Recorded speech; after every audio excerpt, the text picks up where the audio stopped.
Good morning आप सभी को। कॉपी दिखाओ, कहाँ तक पढ़ा था कल अपन ने? कल अपन एक्सेप्शन पढ़ रहे थे, ठीक है।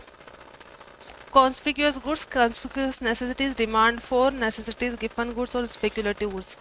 अच्छा, अपन ने किसी के बारे में लिखा नहीं है अब तक, ठीक है।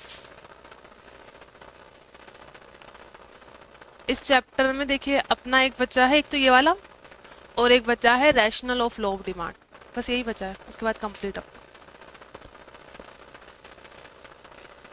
देखिए कल हमने स्टार्ट किया था exception of law of demand. इसमें हमने पहला क्या लिखा था? Conspicuous goods. सेकंड लिखा था हमने कॉन्स्पिक्यूअस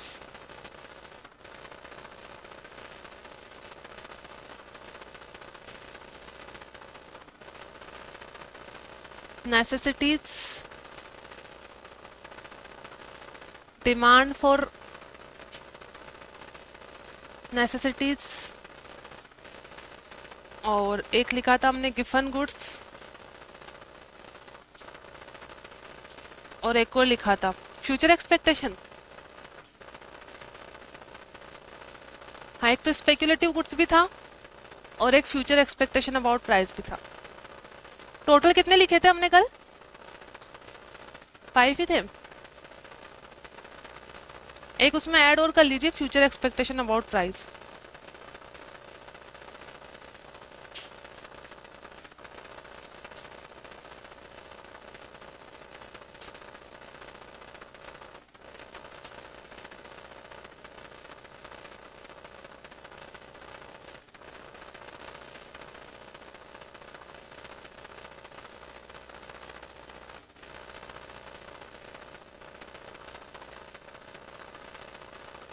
ठीक है, देखिए हमने कल एक्सेप्शन लिखे थे। सबसे पहले लिखा था कॉन्स्पिक्यूअस गुड्स। मैंने सारे आपको कल बता दिए थे क्या होते हैं कॉन्स्पिक्यूअस गुड्स। Luxury goods. तो लग्जरी गुड्स के बारे में हमने पढ़ा था। इसमें 3 इफेक्ट हम ऑलरेडी पढ़ चुके हैं, डेमोन्स्ट्रेशन इफेक्ट या बैंडवैगन इफेक्ट, स्नॉब इफेक्ट या वेवलेन इफेक्ट। कॉन्स्पिक्यूअस गुड्स पे कौन सा इफेक्ट काम करता है? स्नोब या वेवलेन इफेक्ट, जहां पर कोई भी पर्सन सिर्फ वैल्यूएबल थिंग्स खरीदना चाहता है।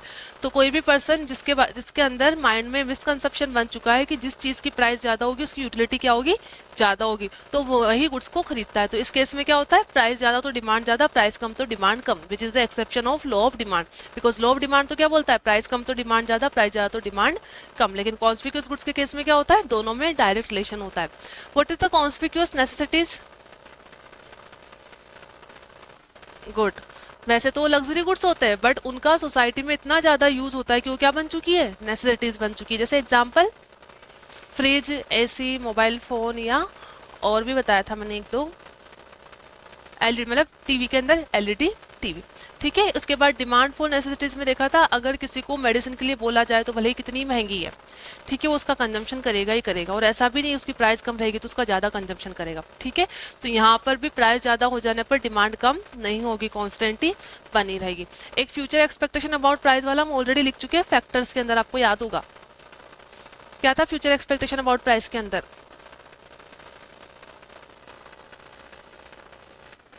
हाँ, फ्यूचर में प्राइस ज्यादा तो आज की डिमांड ज्यादा, दोनों में डायरेक्ट रिलेशन हो गया।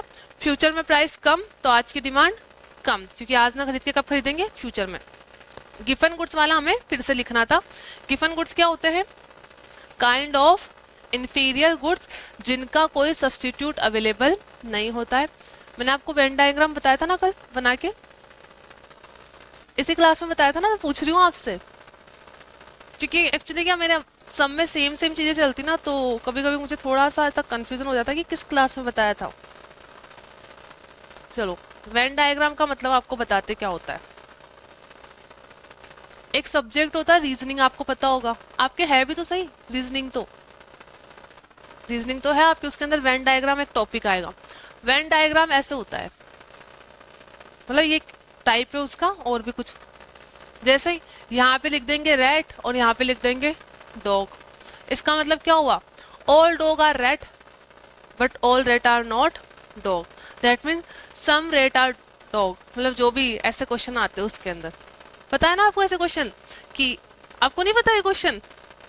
ऐसे आता है कि x और y, ऐसे कि y का बेटा x की सास का बेटा है तो x और y का रिलेशन क्या है, ऐसा एज वाले शायद होंगे। ये रीजनिंग के क्वेश्चन है, इनमें मजा आता है। हाँ, ब्लड रिलेशन जिसको बोलते हैं, ये जो बच्चे CUET का एग्जाम देते हैं शायद उसमें भी आता होगा, उसमें नहीं आता ये। ठीक है, तो रीजनिंग में ऐसे टॉपिक आते हैं, इसको करने में बड़ा मजा आता है ऐसे। और ठीक है, अब चुप हो जाइए आप लोग। जैसे आपको ऐसे बोल देंगे ABCDEF 6 पर्सन है, ए बी के राइट में बैठा है, डी ए के लेफ्ट में बैठा है, ई बी और सी के बीच में बैठा है, तो एफ कहाँ बैठा होगा, किसके लेफ्ट में बैठा होगा, किसके राइट में। फिर आपको अरेंजमेंट करना पड़ेगा, जैसे ऐसे क्वेश्चन बोलता है ना वैसे वैसे अरेंजमेंट करना पड़ेगा। तो ये सब ठीक है। अब अपन वापस आ जाते हैं इन्फीरियर गुड्स वाले कंसेप्ट पे। मैंने आपको कल बोला था कि एक्सेप्शन के अंदर अपन ने क्या लिखा था, गिफन गुड्स। और गिफन गुड्स के बारे में क्या बताया था मैंने, this is the kind of inferior goods. अब इन्फीरियर गुड्स तो आपको पता है क्या होते हैं, लो क्वालिटी गुड्स को क्या बोलते हैं हम, इन्फीरियर गुड्स। अगर मैं इन्फीरियर गुड्स और गिफन गुड्स में रिलेशन बताऊं तो वेन डायग्राम के थ्रू दिखा सकते हैं। कैसे, यहाँ पे हम क्या लिखेंगे, गिफन गुड्स, और यहाँ पे लिख दिया मैंने इन्फीरियर गुड्स। इसको इंटरप्रिटेशन दे सकते हो आप इस डायग्राम को, कौन देगा। अभी बताया था डॉग और रेट वाला, यही कंक्लूजन निकलेगा, गुड। ठीक है, all Giffen goods are inferior goods, but inferior goods का जो ये वाला पार्ट है, they are not Giffen goods. That means Giffen goods की डेफिनेशन क्या बनी, those inferior goods which does not have substitute.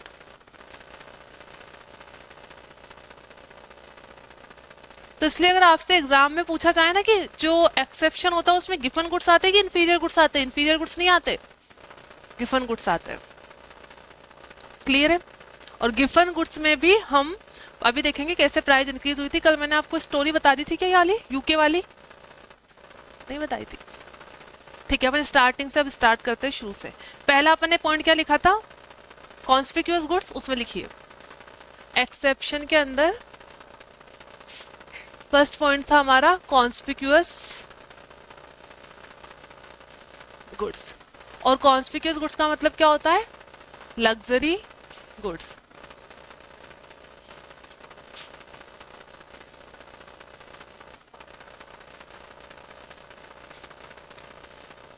Due to snob and Veblen effect, there are misconception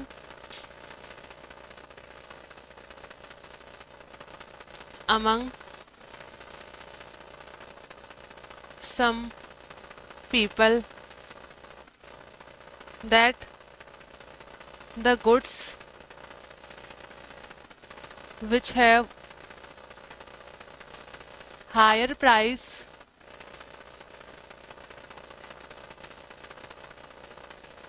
have higher utility।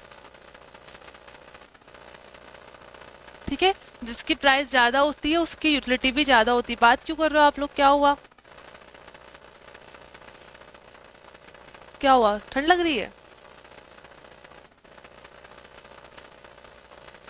Remote कहाँ है इसका,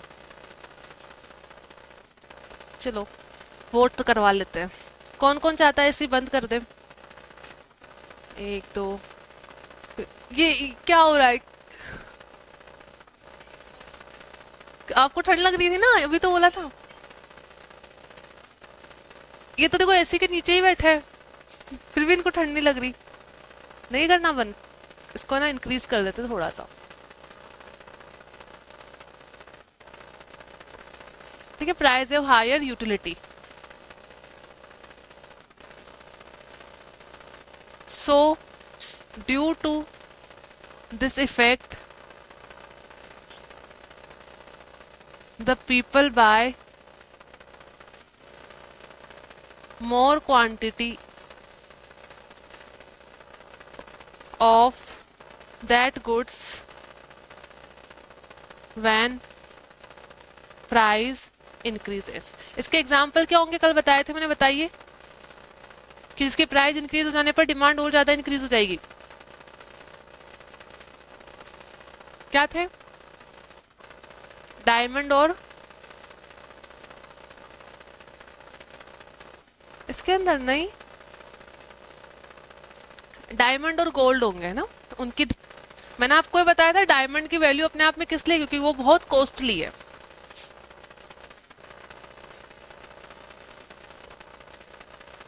this effect the people buy more quantity of that goods when price increases. कौन से, यही पूछ रहे हो ना। So due to this effect the, अच्छा सॉरी यहाँ पे ना स्पेलिंग कर दो। The people buy more quantity of that goods when price increases. For example, diamond,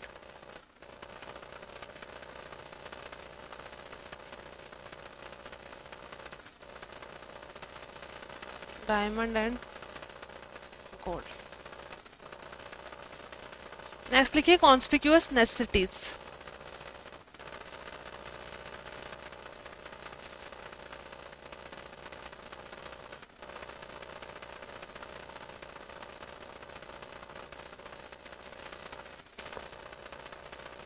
Due to demonstration, या इसी का दूसरा नाम क्या है, bandwagon effect.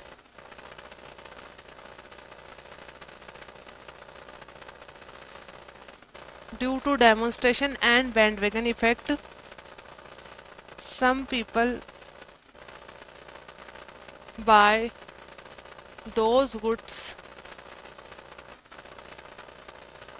which are owned by everyone. Conspicuous necessities means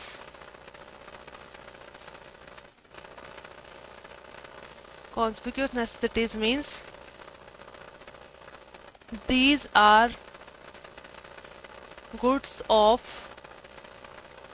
luxury category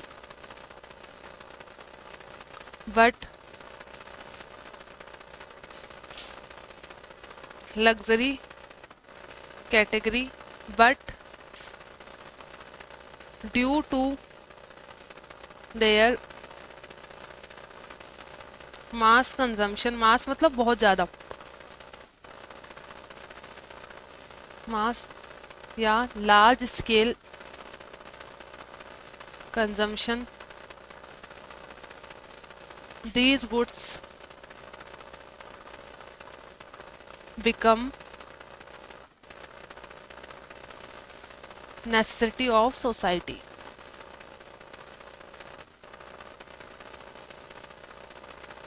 For example, AC, fridge, LED TV.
Head अपने heading में क्या उसमें मेन पॉइंट्स में क्या लिखा था, डिमांड फॉर नेसेसिटीज या given goods? Demand for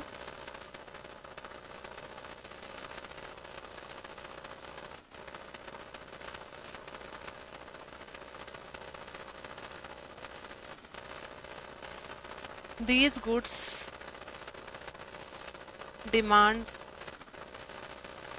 will not these goods demand will not decrease irrespective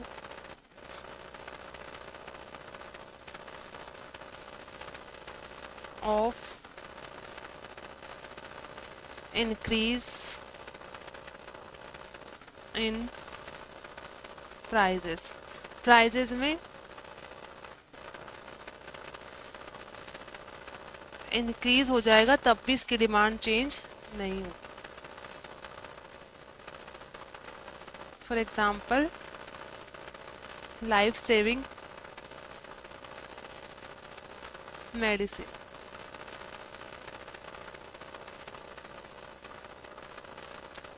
fourth है Giffen goods.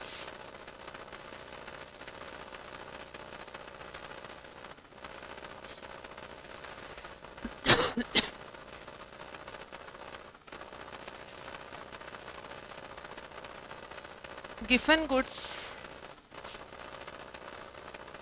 are kind of inferior goods which does not have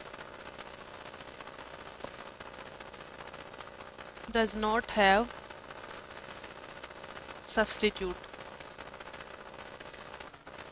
ठीक है, पहले तो हमने गिफन गुड्स की डेफिनेशन लिख ली. Giffen goods demand and price are inversely directly related. ठीक है, ये तो है गिफन गुड्स की कि गिफन गुड्स एक्सेप्शन के अंदर आएगा. बट हमें एक चीज़ पता लगानी कि इनकी प्राइस और डिमांड में डायरेक्ट रिलेशन कैसे हो सकता है. क्योंकि गिफन गुड्स तो अपने आप में कैसे गुड्स है, लो क्वालिटी गुड्स. अगर लो क्वालिटी गुड्स की प्राइस इंक्रीज होगी तो लोग उसकी डिमांड कैसे इंक्रीज कर देते हैं और क्यों करते हैं.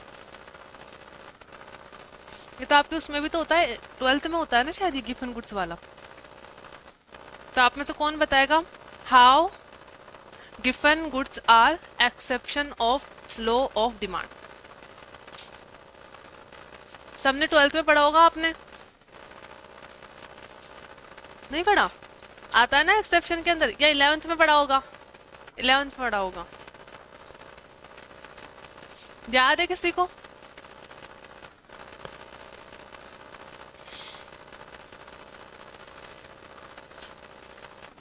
हो गया सभी का ये?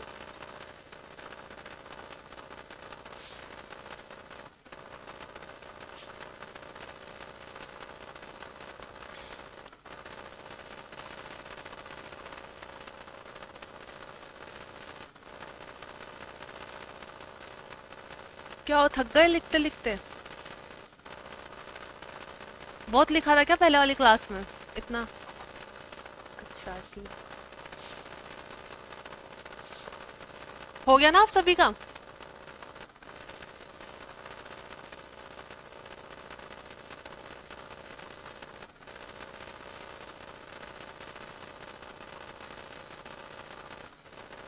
ये आप दोनों क्लास में क्या बातें करते रहते हो?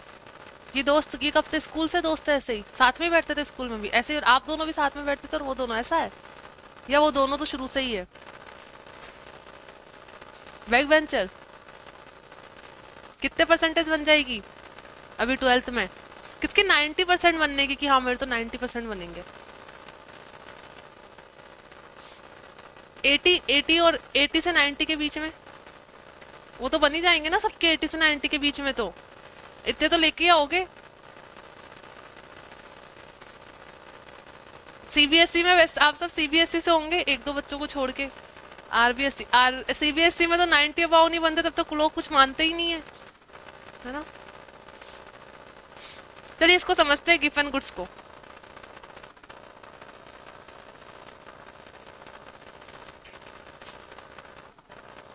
अब तो दे दिया एग्जाम, अब टेंशन नहीं लेनी, पास हो रहे ना, सब बात खत्म. ठीक है, अपन तो ये पढ़ते हैं गिफन गुड्स. देखिए इसके लिए पहले हमें कहाँ चलना पड़ेगा? यूके. यूके मतलब उत्तराखंड. यूनाइटेड किंगडम, ठीक है, यूनाइटेड किंगडम। वहां पे एक इकोनॉमिस्ट थे जिनका नाम क्या था, रॉबर्ट, क्या था रॉबर्ट के बाद, रॉबर्ट गिफन इनका नाम था। और इन्हीं रॉबर्ट गिफन ने स्टडी की थी, इसलिए इनका नाम क्या पड़ गया इन गुड्स का, गिफन गुड्स। पहली बात तो ये ध्यान रखनी है, गिफन गुड्स का अपने आप में ऐसा कोई नाम नहीं कि गिफन गुड्स होते हैं, ये एक इकोनॉमिस्ट के नाम के ऊपर रखे गए, कौन से, जिनका नाम था रॉबर्ट गिफन। इन्होंने देखे यूके में क्या देखा, मतलब यूनाइटेड किंगडम इंग्लैंड के अंदर, वहां पे जो लेबर थे, लेबर क्लास, आपको पता है लेबर क्लास जो होती है वो फिजिकल वर्क बहुत ज्यादा करती है, और जो लोग फिजिकल वर्क करते हैं वो कौन किस चीज का कंजम्पशन करते हैं, नॉन वेज का, ठीक है। तो यहाँ पे ये लेबर भी दो चीजों का कंजम्पशन करते थे, एक तो खाते थे ब्रेड और दूसरा नॉन वेज जिसको बोलते मीट, ठीक है, नॉन वेज और मीट का कंजम्पशन ये करते थे। ब्रेड खाते थे ये अपनी बेसिक नीड को पूरा करने के लिए, और मीट खाते थे टेस्ट के लिए, इनको अच्छा लगता था खाने में, ठीक है। तो यहाँ पर फिर एक दिन अचानक क्या हुआ, लेबर मार्केट में या यूके के मार्केट में ब्रेड की प्राइस हो गई इंक्रीज, और इसकी भी क्या हो गई इंक्रीज, दोनों चीजें क्या हो गई, महंगी हो गई। और जब मार्केट में अधिकतर ईडेबल आइटम महंगे हो जाते हैं, उसको हम क्या बोलते हैं, मार्केट में क्या चल रहा है, इन्फ्लेशन, ठीक है। तो वहां पे ब्रेड भी महंगी हो गई, मीट भी महंगा हो गया। लेकिन इन लेबर की तो एक पर्टिकुलर और लिमिटेड क्या थी, परचेजिंग पावर थी, इनकी सैलरी और वेजेस इंक्रीज हुई नहीं। अब इनको उसी परचेजिंग पावर में इस बढ़ी हुई प्राइस से ब्रेड भी खरीदना था और बढ़ी हुई प्राइस से मीट भी खरीदना था। अब क्या हुआ कि ये अगर सेम अमाउंट जितना पहले ब्रेड पे खर्च कर रहे थे और ब्रेड के महंगा होने के बाद अब और खर्च कर रहे थे सेम अमाउंट, तो ये पहले से कम क्वांटिटी को परचेज कर पा रहे थे, यही तो होगा। अगर प्राइस इंक्रीज हो गई और आप सेम अमाउंट खर्च करोगे तो पहले से कम क्वांटिटी आएगी, तो ये जो पहले से कम क्वांटिटी परचेज कर रहे थे इसमें इनकी बेसिक नीड्स भी पूरी नहीं हो पा रही थी। तो हर पर्सन की जो प्रायोरिटीज रहती है वो पहले बेसिक नीड पूरी करता है फिर इस पे ध्यान देता है ना, पहले थोड़ा ना टेस्ट पे ध्यान देते, पहले तो हम बेसिक नीड्स पूरा करेंगे। तो इन्होंने क्या किया, जितना पैसा ये यहाँ पे लगाते थे मीट को खरीदने में, वो सारा पैसा कहाँ लगा दिया, ब्रेड को खरीदने में, बिकॉज कोई भी पर्सन पहले अपनी बेसिक नीड्स को पूरा करेगा। तो यहाँ पे हुआ क्या, ब्रेड की तो क्या हुई थी, प्राइस इंक्रीज, और जैसे उसकी प्राइस इंक्रीज हुई ब्रेड की डिमांड भी क्या हो गई, इंक्रीज। इसको क्या बोला जाता है, Giffen paradox. That means generally तो किसी चीज की प्राइस इंक्रीज होती है, यहाँ पे ब्रेड की प्राइस इंक्रीज हुई तो उसकी डिमांड क्या होनी चाहिए थी, कम होनी चाहिए थी। लेकिन इसी मार्केट में ब्रेड की प्राइस इंक्रीज होने से डिमांड क्या हो गई, और इंक्रीज हो गई। और ऐसा क्यों हुआ, जबकि गिफ्ट जो ब्रेड है वो तो अपने आप में क्या होता है, इंफीरियर गुड्स होता है, बट इंफीरियर गुड्स में भी वो गुड्स है इसका कोई सब्सटीट्यूट अवेलेबल ही नहीं है मार्केट में।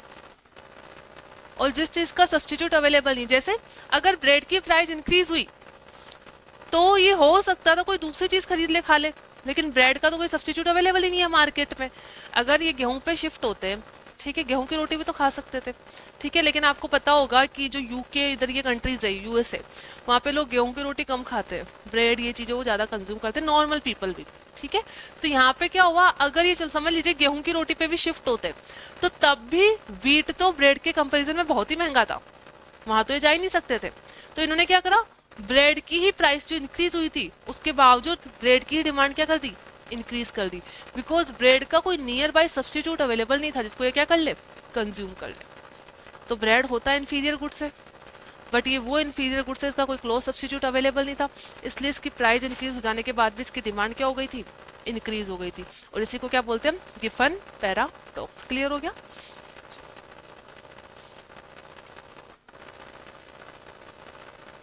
अब इसको इसमें लिखिए,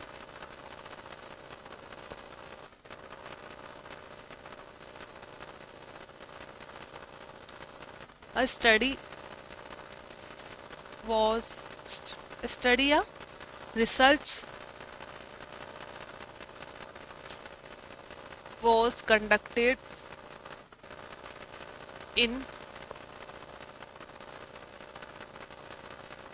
UK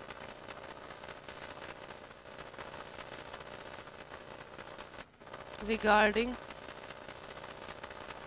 demand of labor. They found that as prices of bread increases,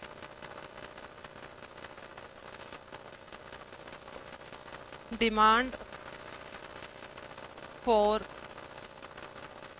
bread also increases, because bread is inferior goods which does not have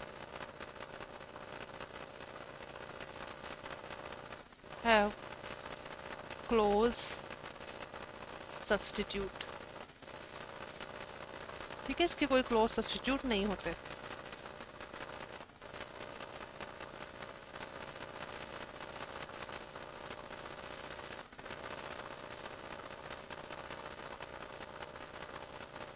Prices of bread increases,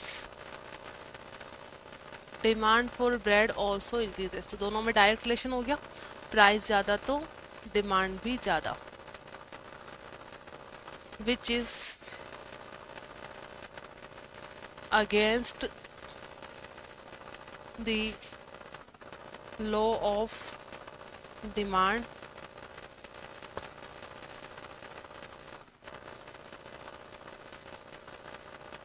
this paradox is known as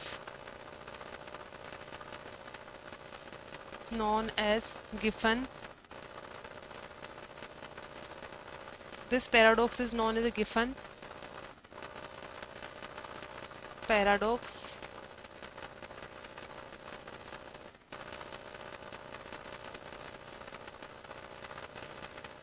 On the name of economist Robert Giffen.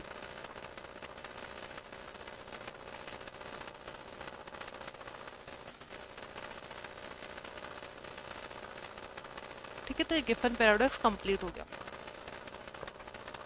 Which is against the law of demand. This paradox PARADOX is known as a Giffen paradox on the name of economist Robert Giffen.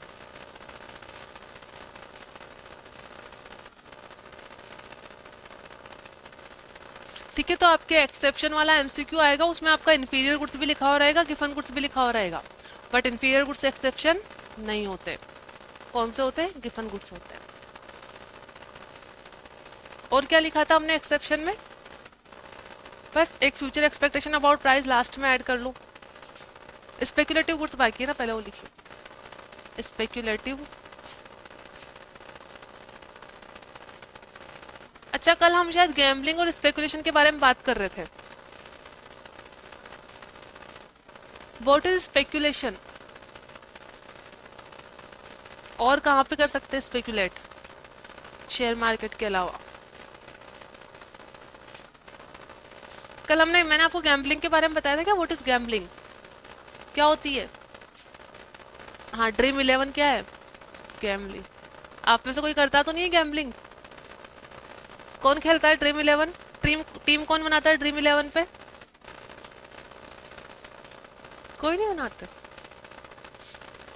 ठीक है, तो speculative goods हमने कल देखा था. Speculative मतलब calculative risk लेना. ठीक है, शेयर मार्केट में कोई भी पर्सन वही शेयर खरीदेगा जिसके प्राइस पास्ट से ज़्यादा होते जा रहे हैं और फ्यूचर में भी क्या रहेंगे? ज़्यादा रहेंगे. तो प्राइस ज़्यादा तो उन शेयर्स की डिमांड ज़्यादा. प्रॉपर्टी भी कहाँ पे खरीदोगे? जंगल में तो खरीदेंगे नहीं, उसकी तो कोई वैल्यू नहीं बनेगी.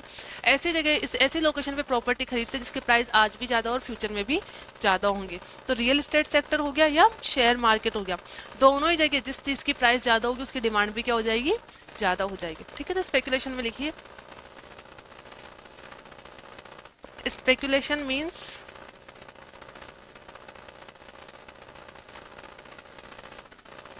Speculation means taking calculative risk.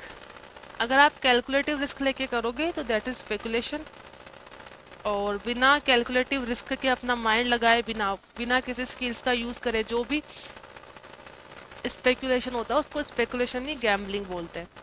Speculation means taking calculative risk for investment purpose. Casinos पता है वो क्या होते हैं? कैसीनो मूवीज में देखे होंगे आपने। पहले इसको लिख लीजिए, example shares and real estate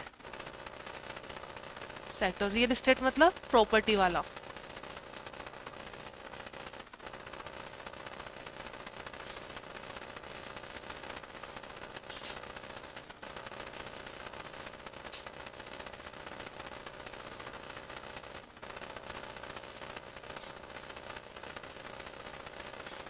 ठीक है, कैसीनोज मतलब मूवीज में, पता नहीं आपने देखे कि नहीं देखे, एक शिप के ऊपर जो पार्टी होती रहती है वहां पे अंदर बहुत सारे लोग होते हैं, वहां पे एक बड़ा सा गेम रखा रहता है जिसमें वो गोल गोल चक्रा घूमता रहता है, उसमें एक छोटी सी बॉल होती है लोहे की या सिल्वर की।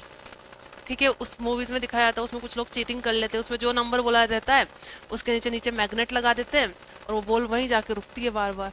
ऐसा किस मूवी में होता है मुझे याद नहीं आ रहा, शायद मिस्टर इंडिया मूवी में होता होगा ऐसा, अगर आपने किसी ने देखी हो तो वो भी अपने आप में क्या होता है, वो स्पेकुलेशन नहीं, दैट इज गैम्बलिंग। वहां पे आप अपनी स्किल्स का यूज नहीं कर रहे हो।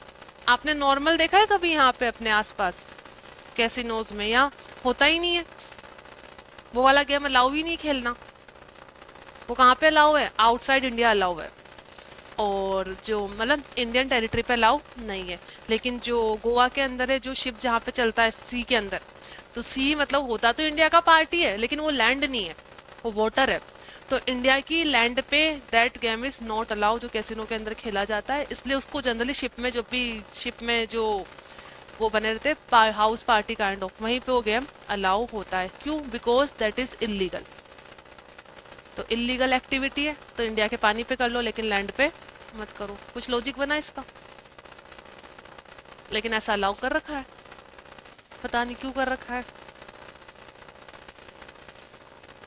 ठीक है, लास्ट लिखिए sixth, future expectation about price. ये तो आपको आता ही है, ये हमने कहाँ लिखा था? फैक्टर्स वाले में।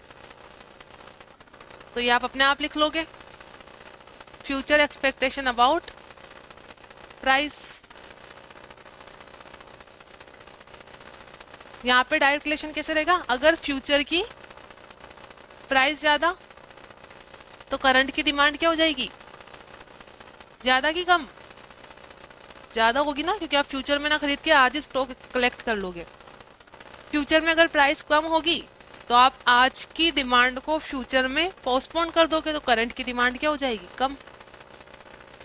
करंट डिमांड कम।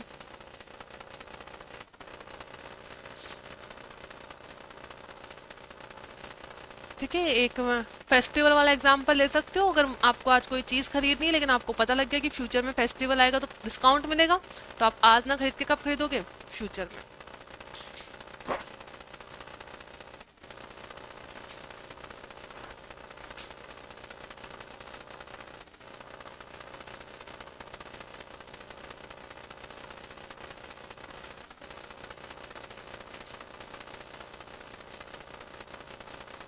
ठीक है, तो एक्सेप्शंस हो गए अपने सारे कंप्लीट। कितने पढ़े हमने? 6। पहला conspicuous goods, second conspicuous necessities, third demand for necessities, fourth given goods, fifth speculative goods, और sixth future expectation about price. अब लास्ट टॉपिक इस चैप्टर का, rational of law of demand. Rational of law of demand. आपका जो reasoning subject है वो पूरा कैसा है? रैशनल। इसको है तो ठीक, रैशनल।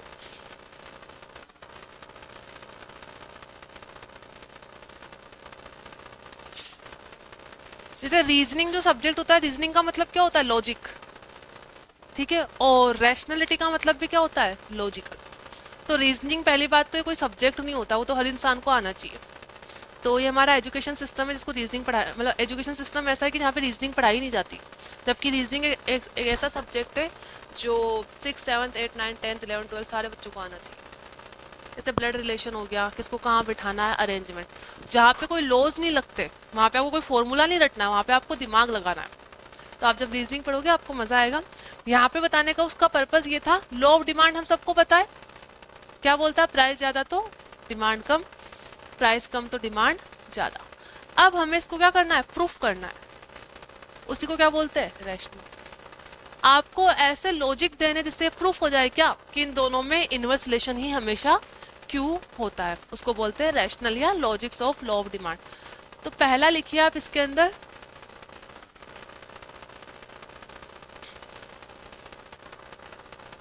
फर्स्ट लिखिए सब्स्टिट्यूशन इफेक्ट।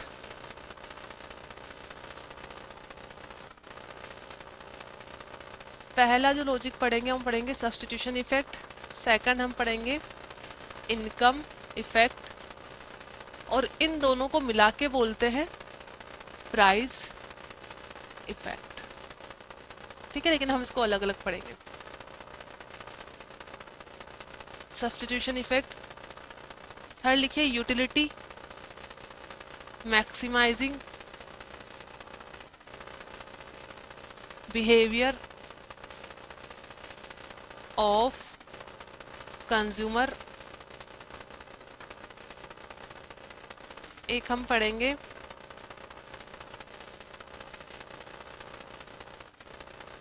डिफरेंट या multiple uses of commodity, utility maximizing behavior of consumer, multiple uses of the commodity, and arrival of new consumer। ठीक है, ये 5 पॉइंट्स पढ़ेंगे आप।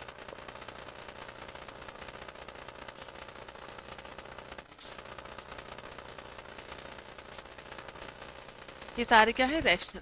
सबसे पहले हमें समझना है कि सब्स्टिट्यूशन इफेक्ट क्या होता है। पहली बात तो ये, सब्स्टिट्यूशन से मिलता जुलता हमने एक वर्ड पढ़ा था जो कि है सब्स्टिट्यूट गुड्स।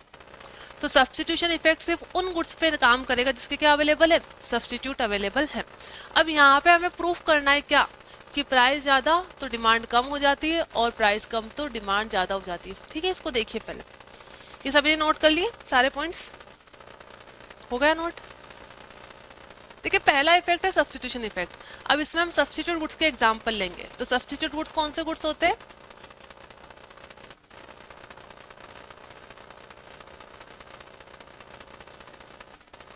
आप बताएंगे। Substitute goods, tea coffee, definition, those goods which can be used at each other place, जिनका एक दूसरे के प्लेस पे यूज हो सकता है। जैसे यहाँ पे हमने लिखा स्लाइस और यहाँ पे लिखा माजा, दोनों अपने आप में किसी पर्सन के लिए क्या हो सकते हैं, सब्स्टिट्यूट गुड्स हो सकते हैं। सब्स्टिट्यूट गुड्स में एक की प्राइस और दूसरे की डिमांड में कैसा रिलेशन होता है, कैसा होता है, पॉजिटिव होता है। जैसे अगर स्लाइस की प्राइस इंक्रीज हो गई तो लोग क्या करेंगे, माजा पीना लिख जाएंगे, तो माजा की डिमांड ज्यादा हो जाएगी। ठीक है, तो सब्स्टिट्यूट गुड्स में कैसा रिलेशन होता है, पॉजिटिव रिलेशन होता है। अब हमें प्रूफ क्या करना है, हमें तो लॉ ऑफ डिमांड प्रूफ करना है। अब यहाँ पे लॉ ऑफ डिमांड कैसे काम कर रहा है, देखिए, जब स्लाइस की प्राइस ज्यादा हुई तो लोग माजा पीने चले गए, लेकिन स्लाइस की डिमांड पे क्या इम्पैक्ट पड़ा, वो तो कम हो गई ना।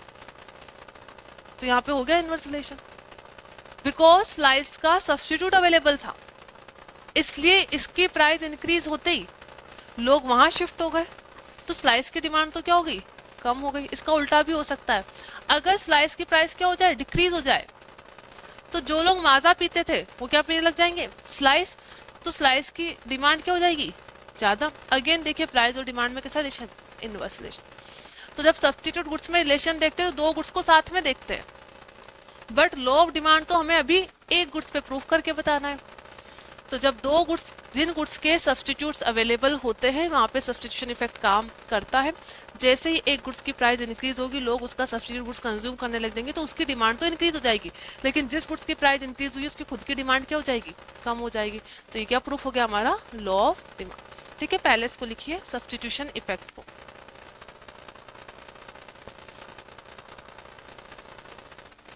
substitution effect. This effect works on those goods which have substitute. When price of a goods increases, so the goods, ये गुड्स का नाम है, ठीक है, अभी मैंने कुछ ए नाम लिखा है इसका। So the goods which is be substitute of A, substitute of A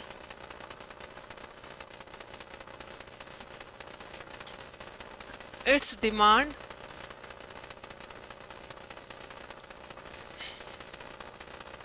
will increase। जैसे ही ए की प्राइस इंक्रीज हुई तो बी की डिमांड इंक्रीज हो गई, but as demand will be decrease.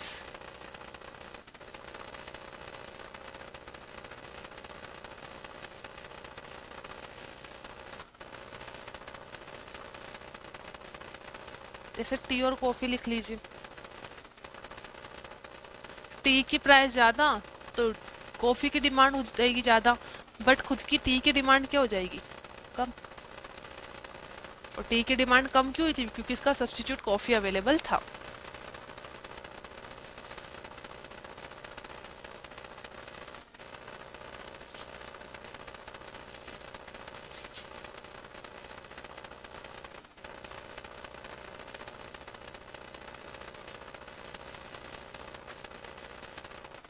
ठीक है,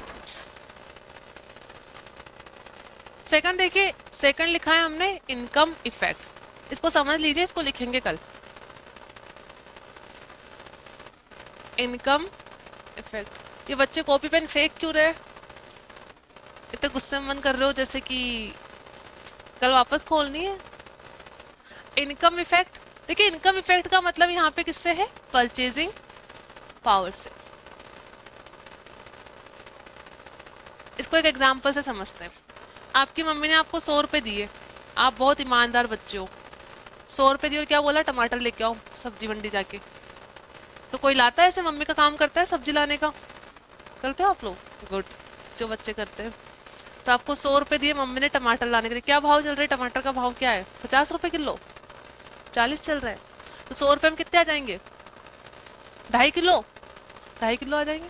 तो आपको मम्मी ने बोला 100 रुपये ले जाओ, तो आप बहुत ईमानदार बच्चे हो, आपने ये नहीं बोला 50 रुपये पर केजी थे, 20 रुपये नहीं बचाया, आपने बोला 40 रुपये पर केजी थे, आप 2.5 किलो क्या लेके चले गए, टमाटर लेके चले। नेक्स्ट डे वापस यहाँ पे था,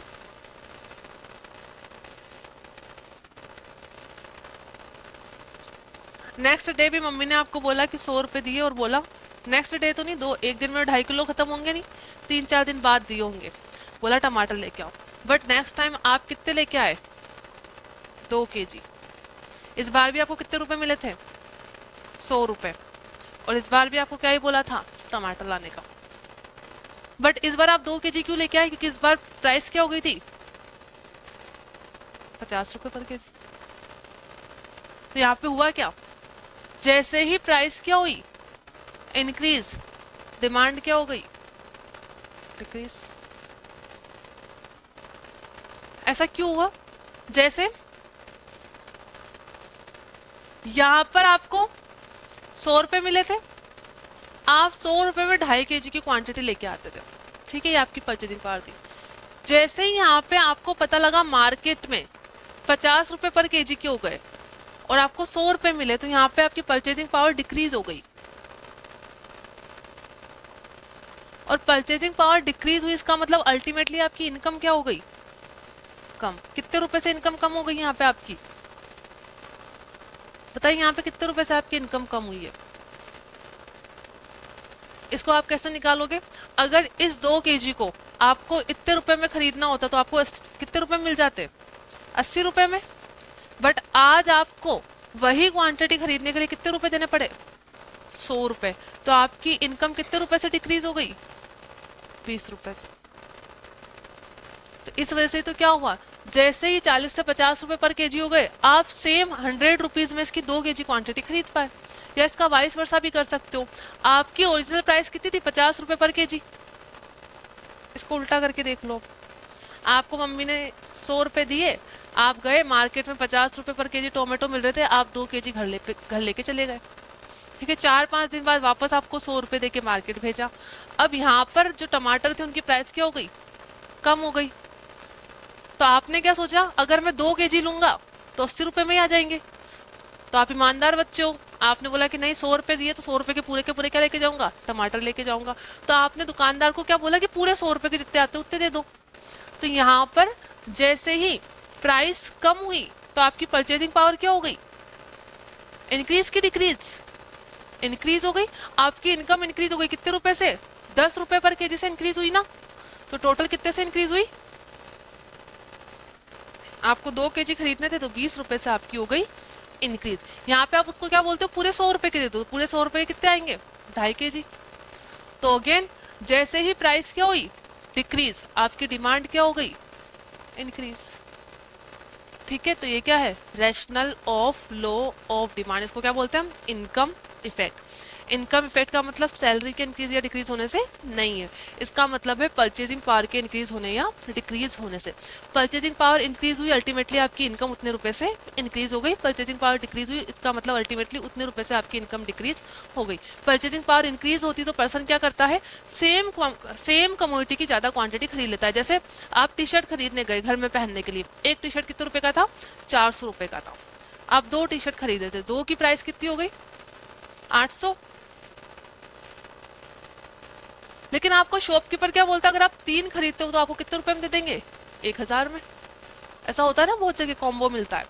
अगर आप ऐसे 3 खरीदते तो 1200 रुपए के आते। लेकिन जैसे ही सामने वाले ने आपको ऑफर दिया कि आप 3 खरीद लो तो आपको 1000 रुपए में मिल जाएगा। तो मतलब जैसे ही सामने वाले ने प्राइस इंक्रीज करी, अब आपने 3 खरीद लिए तो इसकी डिमांड क्या हो गई? इंक्रीज। पहले आप 2 खरीद रहे थे, लेकिन जैसे उसने प्राइस कम करने का बोला, आपने एक और खरीद लिया, तो डिमांड क्या हो गई? इंक्रीज।